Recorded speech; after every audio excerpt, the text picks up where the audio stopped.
Hi hello friends, എല്ലാ കൂട്ടുകാർക്കും നമ്മുടെ നാളത്തെ അടിപൊളി പ്രൊമോ റിവ്യൂയിലേക്ക് തന്നെ സ്വാഗതം കേട്ടോ. അങ്ങനെ സരുവിനോട് ഗുണ്ടകൾ പറയേണ്ട സോറി മേഡം, ഞങ്ങൾക്കൊന്നും ചെയ്യാൻ സാധിച്ചില്ല. അവിടെ എത്തിയപ്പോൾ തന്നെ അവിടെ സിസ്റ്റർമാർക്കും ഡോക്ടർമാർക്കൊക്കെ സംശയം തോന്നി. അവിടെ നിന്ന് കഷ്ടിച്ചാണ് തലനാരിഴക്കാണ് ഞാൻ രക്ഷപ്പെട്ടത്. അങ്ങനെ ഞാനെങ്ങാനും പിടിക്കപ്പെടുകയാണെങ്കിൽ മേഡത്തിന്റെ പേര് ഞാൻ പറയും എന്ന് ഗുണ്ട പറയുമ്പോ സരു പറയണ്ട്, താൻ ആരെയോട് പേടിപ്പിക്കണത്? താൻ എന്റെ പേര് പറഞ്ഞത് ഒരു കുഴപ്പമില്ല. ഞാനേ മനോഹറിനെ കൊന്നിട്ട് ജയിലിൽ കിടക്കാൻ വേണ്ടി തന്നെയാണ് പോകുന്നുണ്ടായിരുന്നത്. തന്നെയൊക്കെ എന്തിനെ കൊള്ളാം, തനിക്ക് സാധിക്കോ? താൻ ഒരു പ്രാവശ്യം കൂടി ശ്രമിച്ചു നോക്കാവോ മനോഹറിനെ കൊല്ലാനായിട്ട്? ഇല്ല മേഡം, ഇനി അതിന് പറ്റുമെന്ന് എനിക്ക് തോന്നുന്നില്ല എന്ന് പറയാണ് നമ്മുടെ ഗുണ്ട. അത് കേൾക്കണ സരു ദേഷ്യം കൊണ്ട് ഫോൺ കട്ട് ചെയ്യാട്ടോ. അവരെ കൊണ്ടൊന്നും ഒന്നിനും സാധിക്കില്ല. ഇനിയിപ്പോ എന്താ ചെയ്യുന്ന ആലോചിച്ച് സരു ഭ്രാന്ത് പിടിക്കുന്ന അവസ്ഥയാകാണ്. ശേഷം കിരൺ വീട്ടിലേക്ക് വന്നിട്ട് രൂപയെടുത്തും ഷാരിയെടുത്തും പറയണ്ട്, സരിയു ഗുണ്ടകളെ ഏർപ്പാടാക്കിയിട്ടുണ്ടായിരുന്നു. അതിലൊരു ഗുണ്ട നമ്മുടെ ഡോക്ടറിന്റെ വേഷം ഇട്ടിട്ടാണ് ഹോസ്പിറ്റലിനുള്ളിൽ കടന്നത്. അതിനുശേഷം സിസ്റ്ററും ഡോക്ടർമാരും അയാളെ തിരിച്ചറിയുകയും അയാളെ അടിച്ചു പുറത്താക്കുകയും ചെയ്തു എന്ന് പറയുമ്പോഴേക്കും ഷാരി ചോദിക്കണ്ടല്ല, അയാളെ സരിയു തന്നെയായിരിക്കും വിട്ടത്. വേറെ ആര് വിടാനാണ്? ഉറപ്പായിട്ടും സരിയു തന്നെയായിരിക്കും അതിന്റെ പിന്നില്. എന്തായാലും ഇനി മനോഹറിന്റെ കാര്യത്തിൽ പേടിക്കാനൊന്നുമില്ലെന്നാണ് ഡോക്ടർ പറഞ്ഞത്. അവന്റെ മുറിവുകളൊക്കെ ഉണങ്ങി തുടങ്ങി. ഒരാഴ്ചക്കുള്ളിൽ തന്നെ അവന് തിരിച്ച് ജയിലിലേക്കും പോകാൻ സാധിക്കും. പിന്നെ അവന്റെ സ്വഭാവത്തിലെ മാറ്റവും അതുപോലെ തന്നെ അവന്റെ നല്ല നടപ്പും തീരുമാനത്തിലെടുത്തിട്ട് ചിലപ്പോ അവനെ നേരത്തെ വിടാൻ ചാൻസ് ഒക്കെ ഉണ്ടെന്നാണ് കേട്ടത് എന്ന് പറയുമ്പോഴേക്കും രൂപ പറയുന്നുണ്ട്, ഇനിയിപ്പോ നന്നായാൽ പോലും സരിയു അവന് ചേരില്ല മോനെ. കാരണം ഇത്രയും പെണ്ണുങ്ങളെ കല്യാണം കഴിച്ച് ഇത്രയും കുട്ടികളുടെ അച്ഛനായിട്ടുള്ള ഒരുത്തിനെ ആര് സ്വീകരിക്കാനായിട്ടാണ് എന്ന് പറയുമ്പോൾ കിരൺ പറയുന്നുണ്ട്, സ്വീകരിക്കണമെന്ന് ഞാൻ പറഞ്ഞില്ലല്ലോ അമ്മേ. മനോഹറിന്റെ വഴിക്ക് ജീവിച്ചോട്ടെ, എന്തെങ്കിലും ചെയ്തോട്ടെ. എന്നാലും സരിയുന് നല്ലൊരു പയ്യന്റെ വിവാഹം ബന്ധം വരികയാണെങ്കിൽ നമുക്ക് അവള് ആ ബന്ധത്തിലേക്ക് എന്തായാലും നിർബന്ധിക്കാം. പിന്നെ മനോഹർ ജീവനോടുള്ളപ്പോ അവള് വേറൊരു വിവാഹം കഴിക്കാൻ തയ്യാറാവുമെന്ന് എനിക്ക് തോന്നണില്ല. കാരണം അവളുടെ ഇപ്പൊ ജീവിത ലക്ഷ്യം എന്ന് പറയുന്നത് തന്നെ മനോഹറിനെ ഇല്ലാതാക്കാനാണല്ലോ എന്ന് പറയുമ്പോഴേക്കും രൂപ പറയുന്നുണ്ട്, എന്തു പറയാനാ, ദുഷ്ടന്മാരിങ്ങനെ പന പോലെ വളർത്തി വെക്കുകയാണല്ലോ. ആ ഗംഗപ്രസാദ് മരിച്ചോ ജീവനോടെ ഉണ്ടോ എന്ന് പോലും അറിയില്ല എന്ന് പറയുമ്പോ ചന്ദ്രസേനൻ പറയുന്നുണ്ട്, അവൻ മരിച്ചു കാണാൻ തന്നെയാ ചാൻസ് എന്ന് പറയുമ്പോ ഷാരി ചോദിക്കുന്നുട്ടോ, അല്ല സാറേ, മരിച്ചാൽ അവന്റെ ഡെഡ് ബോഡി എങ്കിലും കിട്ടണ്ടേ? ഇതൊന്നും കിട്ടിയില്ലെന്ന് വെച്ച് കഴിഞ്ഞാൽ അവൻ മരിച്ചു എന്ന് നമുക്ക് വിശ്വസിക്കാമോ? അത് നമുക്ക് മുഴുവനായിട്ട് വിശ്വസിക്കാൻ പറ്റോ എന്നൊക്കെയാണ് ചോദിക്കുകയാണ്. അപ്പൊ ചന്ദ്രസേനൻ പറയണ്ട്, എല്ലാവർക്കും ആ ഒരു സംശയമുണ്ട്, പ്രത്യേകിച്ച് കല്യാണി മോൾക്ക്. കല്യാണി മോൾ ഇപ്പോഴും ഉറപ്പിച്ചു പറയണത് എന്താണ്, ഗംഗപ്രസാദ് മരിച്ചിട്ടില്ല എന്ന് തന്നെയാണ് കല്യാണി മോള് പറയണത് എന്ന് പറയുമ്പോൾ രൂപ പറയണ്ട്, കല്യാണി മോൾ അങ്ങനെ പറഞ്ഞിട്ടുണ്ടെങ്കിൽ അതിലെന്തെങ്കിലും കാര്യം ഉണ്ടാവും. എന്തെങ്കിലും അവൾക്കൊരു തോന്നൽ ഉണ്ടാവുന്നുണ്ടെങ്കിൽ അതിലെന്തെങ്കിലുമൊക്കെ കാരണം ഉണ്ടാവാറുണ്ടല്ലോ ചന്ദ്രേട്ട എന്ന് പറയുമ്പോൾ ഷാരി പറയണ്ട്, ശരിയാണ്, എനിക്കും അതാണ് തോന്നുന്നത്. കാരണം കിരണും അതുപോലെ തന്നെ രതീഷും ബൈജു ഒക്കെ കാട്ടിൽ പോയി അന്വേഷിച്ചതല്ലേ, ഒരു പൊടി പോലും കണ്ടെത്താൻ സാധിച്ചില്ലല്ലോ. ഇനി അവൻ കാട്ടിലെങ്ങാനും ജീവനോടെ ഉണ്ടാവുമായിരിക്കോ? അറിയില്ല. എന്തായാലും കിരണ പോയി അന്വേഷിച്ചാണ്. അപ്പൊ അവിടത്തെ ഏതോ ഒരു കാട്ടുമുപ്പന്റെ മോളെ ആരെയെ കണ്ടെന്ന് അവരോട് ചോദിച്ചപ്പോ ഒരാളും പുറത്തുനിന്ന് അകത്തേക്ക് വന്നിട്ടില്ലെന്നാണ് പറയണത്. എങ്കിലും ഒന്നുകൂടി അന്വേഷിക്കണം നല്ലതായിരിക്കും എന്ന് രൂപ ചന്ദ്രസേനോട് പറയാണ്. ചന്ദ്രസേനൻ പറയണ്ട, അതെ ഞാനും അതന്നെ വിചാരിക്കുന്നത്, ഒന്നും കൂടി അന്വേഷിക്കുകയാണെങ്കിൽ നല്ലതായിരിക്കും. ചിലപ്പോ ആ പെൺകുട്ടി കള്ളം പറഞ്ഞതാണെങ്കിലോ?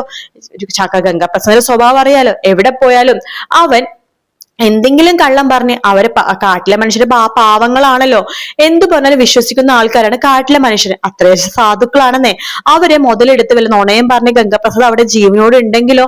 എന്തായാലും ഒരു കാര്യം ചെയ്യാം, ഒന്നുകൂടി അന്വേഷണം നടത്താൻ വേണ്ടി കിരണിനോട് പറയാം എന്ന് ചന്ദ്രസേനൻ പറയാണ്. അങ്ങനെ കിരണിനോട് കല്യാണിയും പറയണ്ടേ, എനിക്കും തോന്നുന്നത് അത് തന്നെയാണ്, ഗംഗപ്രസാദ് മരിച്ചിട്ടുണ്ടാവില്ല, അവൻ എവിടെയെങ്കിലും ജീവനോട് ഉണ്ടാവും. കാർത്തികച്ചിയുടെ വിവാഹ ദിവസം വരാൻ വേണ്ടിയിട്ടായിരിക്കും അവൻ ഒളിവിൽ താമസിച്ചിരിക്കുന്നത്. എന്തായാലും അവൻ ജീവനോട് ഉണ്ടെന്ന് തന്നെയാണ് കിരണേട്ട എനിക്ക് തോന്നുന്നത് എന്ന് പറയുമ്പോ, ഇപ്പോ കല്യാണി ഞാൻ ഒന്നും കൂടി പോയി അന്വേഷിക്കണോ? വേണ്ട കിരണേട്ട, അത് റിസ്ക് ആണ്, പ്രത്യേകിച്ച് കാടും കൂടിയാണ്, വേണ്ട കിരണേട്ടനൊന്നും പോവണ്ടെന്ന് പറയുമ്പോ, എന്തിനാ വല്ല പോലീസുകാരെ ഏൽപ്പിക്കാം, എന്നാലും അവൻ ജീവനോട് ഉണ്ടാവും കിരണേട്ട, എനിക്ക് ആകെ സംശയമാണെന്ന് പറയുമ്പോഴേക്കും കല്യാണി, ഞാൻ പറഞ്ഞല്ലോ ജീവനോട് ഉണ്ടാവാനുള്ള ചാൻസ് കുറവാണ്. പിന്നെ എല്ലാവരും പറയുമ്പോ ഇപ്പൊ എനിക്കും ഒരു സംശയം തോന്നാണ്. ഒരു കാര്യം ചെയ്യാം, നാളെ ഞാൻ ഒറ്റക്ക് അങ്ങോട്ട് പോവാം. അയ്യോ കിരണേട്ട വേണ്ട, രതീഷേട്ടനെയോ ബൈജുവിനെയും കൂടി കൂട്ടി, വേണ്ടെന്നേ, അവർ എത്ര നാളായി എന്റെ പുറകയിൽ ഇങ്ങനെ നടക്കുന്നു, അവരെ ഇനി കൂട്ടണ്ട, ബുദ്ധിമുട്ടിപ്പിക്കേണ്ട കല്യാണി, നാളെ രാവിലെ ഞാൻ പോയിട്ട് ഉച്ചത കഴിയുമ്പോഴേക്കും തിരിച്ചു വരാം. കിരണേട്ട അത് റിസ്ക് ആണ്, സാരില്ലെന്നേ, നിനക്ക് വേണ്ടിയിട്ടല്ലേ, നിന്റെ സമാധാനത്തിന് വേണ്ടിയിട്ടല്ലേ, ഞാൻ പോയിട്ട് വരാൻ കല്യാണി എന്ന് കിരൺ പറയുന്നുണ്ട്. ശരി, കിരൺ അന്വേഷിക്കാൻ വേണ്ടി തന്നെ പോവാൻ തീരുമാനിച്ചിരിക്കട്ടോ കാട്ടിലേക്ക്. ഗംഗപ്രസാദ് ജീവനോടെയുണ്ടോ അതോ മരിച്ചുപോയെന്ന് ശരിക്കും അറിഞ്ഞിട്ട് വേണ്ടി വരാൻ തന്നെയാണ് കിരൺ പുറപ്പെട്ടിരിക്കുന്നത്. അങ്ങനെ കിരൺ ആണെന്നുണ്ടെങ്കിൽ വീണ്ടും കാട്ടിലേക്ക് പോവാട്ടോ. അതേസമയം അമലുവാണെങ്കിൽ ഗംഗപ്രസാദിന് പല വിദ്യകളും പഠിപ്പിച്ചിരിക്കുകയാണ്. ആ ആയുധ വിദ്യകൾ കേട്ടോ. അതായത് അതിൽ ഫസ്റ്റ് എന്ന് പറയുന്നത് അമ്പ ചെയ്യാനുള്ള വിദ്യയാണ്. എത്ര ദൂരത്ത് നിന്ന് ഒരാൾ വന്നാൽ പോലും കറക്റ്റ് അയാളുടെ നെഞ്ചിലേക്ക് തന്നെ അമ്പ് തറയ്ക്കുന്ന വിദ്യ എങ്ങനെയാണെന്ന് അമലു ഗംഗപ്രസാദിനെ പഠിപ്പിച്ചിട്ടുണ്ടായിരുന്നു. അതുകൊണ്ട് തന്നെ അവർ കാട്ടിൽ പ്രാക്ടീസ് ചെയ്യാൻ വേണ്ടി പോയിരിക്കുക കേട്ടോ. അങ്ങനെ പോകുന്ന സമയത്ത് വേലു ചോദിക്കുന്നുണ്ട്, എല്ലാം ഇയാൾക്ക് ഇപ്പൊ വയ്യായികയൊന്നും ഇല്ലല്ലോ, പിന്നെ നീ എന്തിനാ ഇയാളുടെ കൂടെ നടക്കുന്നത് എന്ന് വേലു ചോദിക്കുമ്പോ അമല് പറയണ്ട, വേലുവേട്ടന് ഇത് എന്താ വിനായകേട്ടന് അമ്പയണ വിദ്യ പഠിക്കാൻ ഒരു ആഗ്രഹമുണ്ട്, അത് പഠിപ്പിക്കാൻ പോവാ. ഇയാൾ എന്തിനാ ആ വിദ്യയൊക്കെ പഠിക്കണത്? ഇയാളെ നാട്ടിൽ ഫോട്ടോഗ്രാഫർ അല്ലേ, ഇയാൾക്ക് ആ വിദ്യ പഠിച്ചിട്ട് എന്ത് ചെയ്യാനായിട്ടാ? അതിന്റെ ഒരു ആവശ്യവും ഇല്ല എന്ന് പറയുമ്പോ മൂപ്പൻ അങ്ങോട്ടേക്ക് വരുന്നുണ്ട്. എടാ വേലു, നമ്മൾ ഓരോരോ കാര്യങ്ങൾ പഠിക്കണത് അത് എപ്പോഴും ജീവിതത്തിൽ ആവശ്യം വരണമെന്നില്ല, എപ്പോഴെങ്കിലൊക്കെ ആവശ്യം വരുന്ന ഉപയോഗിക്കാനാണല്ലോ. ഇപ്പൊ തന്നെ നീ നോക്ക്, ഈ പയ്യനെ കുറെ പേര് ഉപദ്രവിക്കാൻ കാട്ടിൽ വെച്ച് നോക്കി. അന്ന് ഇവന് അമ്പയുള്ള വിദ്യ എന്തിനും അറിയാമായിരുന്നെങ്കിൽ തീർച്ചയായിട്ടും ദൂരത്ത് നിന്ന് വരെ അവന് അമ്പയാൻ സാധിക്കുമായിരുന്നു. അതുകൊണ്ട് പഠിക്കണത് ഒരു തെറ്റല്ല, നല്ല കാര്യമാണ്. അമലു നീ പഠിപ്പിച്ചോ അവന് എന്ന് പറയാണ്. അങ്ങനെ നമ്മുടെ ഗംഗപ്രസാദിനെ അമ്പയാൻ വേണ്ടി പഠിപ്പിക്കുകയാണ്. അങ്ങനെ ഒരു ഇത് വെക്കുകയാണ്. അവർ വേറെ അല്ല, മരത്തിന്റെ ചില്ലേണ്ട ഒഴിച്ചിരുന്നിട്ട് വരുന്ന കാട്ടുമൃഗങ്ങൾ, അത് എലിയൊക്കെ ഉണ്ടല്ലോ, അവരെ എങ്ങനെയാണ് അമ്പേണ്ടെന്ന് പഠിപ്പിച്ചു കൊടുക്കുന്നുണ്ട് അമലു. അങ്ങനെ പെട്ടെന്ന് തന്നെ ഗംഗപ്രസാദ് അത് പഠിച്ചെടുക്കുക കേട്ടോ. അങ്ങനെ ഒരു പഠിക്കുന്ന സമയത്താണ് ദൂരത്ത് നിന്ന് ആരോ വരുന്ന ഒരു ശബ്ദം കേൾക്കുന്നത്. അത് കേൾക്കുമ്പോൾ തന്നെ ഗംഗപ്രസാദ് മനസ്സിലായി ആരോ വരുന്നുണ്ടെന്ന്. അമലു പറയുന്നുണ്ട്, അതേതോ മനുഷ്യരാണ് വരുന്നത് എന്നിങ്ങനെ പറയാട്ടോ. അങ്ങനെ രണ്ടുപേരും കൂടി നോക്കുമ്പോഴേക്കും ഗംഗപ്രസാദ് നോക്കുമ്പോൾ അത് വേറെ ആരുമല്ല, കിരണാണ് കേട്ടോ. കിരണിനെ കാണുമ്പോൾ തന്നെ ഗംഗപ്രസാദ് മനസ്സിൽ വിചാരിക്കണം, ഇതെന്നെ പറ്റിയ അവസരം, അമ്പ ഞാൻ പഠിച്ചോ ഇല്ലയോന്ന് ഇവന്റെ നെഞ്ചിലേക്ക് അമ്പ ചെയ്തിട്ട് പരീക്ഷിച്ചു നോക്കാം എന്ന് ഗംഗ വിചാരിക്കുകയാണ്. അങ്ങനെ ഗംഗ തന്റെ കയ്യിലുണ്ടായിരുന്ന അമ്പ് അമലുവിനോട് ഇങ്ങനെ പറയണ്ട, ആക്ഷൻ വഴി പറയണ്ട്, ഇവനാണ് അതിലെ വില്ലൻ, എന്നെ കൊല്ലാൻ നോക്കിയത് ഇവനാണെന്ന് ചൂണ്ടിക്കാണിക്കുമ്പോ അമല് പറയുന്നുണ്ട്, കഴിഞ്ഞ ദിവസം ഫോട്ടോ കാണിച്ചിട്ട്, അതായത് വിനായകന്റെ ഒരു ഫോട്ടോ കാണിച്ചിട്ട് ഇയാൾ അറിയാമെന്ന് ചോദിച്ചില്ല, അതും ഇയാൾ തന്നെയായിരുന്നു എന്ന് പറയണം. എങ്കിലും ഈ അമ്പ് അയാളുടെ നെഞ്ചിലേക്ക് തറച്ചു നോക്കട്ടെ. വിനായകേട്ടൻ ചെയ്തോ, അയാളൊരു ദുഷ്ടനാണല്ലോ, കാട്ടുമൃഗങ്ങൾ ഉപദ്രവിക്കാനല്ലേ അയാൾ വരുന്നത്, വിനായകേട്ടൻ അമ്പ് ചെയ്തോ എന്ന് പറയണം. അങ്ങനെ ഗംഗപ്രസാദ് തന്റെ കയ്യിലുണ്ടായിരുന്ന അമ്പ് കറക്റ്റ് ആയിട്ട് കിരണിന്റെ നെഞ്ചിലേക്ക് തന്നെ തറച്ചു കയറ്റുവാട്ടോ. കിരൺ അമ്പ് കൊള്ളുമ്പോ തന്നെ അത് പ്രതീക്ഷിക്കാത്ത രീതിയിലാണ് നമ്മുടെ കിരണിന് ആ ഒരു അമ്പേറ് കിട്ടിയത്. അപ്പൊ കിരൺ പെട്ടെന്ന് ഗംഗപ്രസാദിനെ കാണുകയൊക്കെ ചെയ്യുന്നുണ്ട്. ഗംഗയുടെ അടുത്തേക്ക് അടുത്ത് വരുമ്പോഴല്ലേ ഉപദ്രവിക്കുള്ളൂ, ദൂരത്തുനിന്ന് ഇങ്ങനത്തെ ഒരു വിദ്യ പഠിച്ചിട്ടുണ്ടെന്ന് കിരണിന് അറിയില്ലല്ലോ.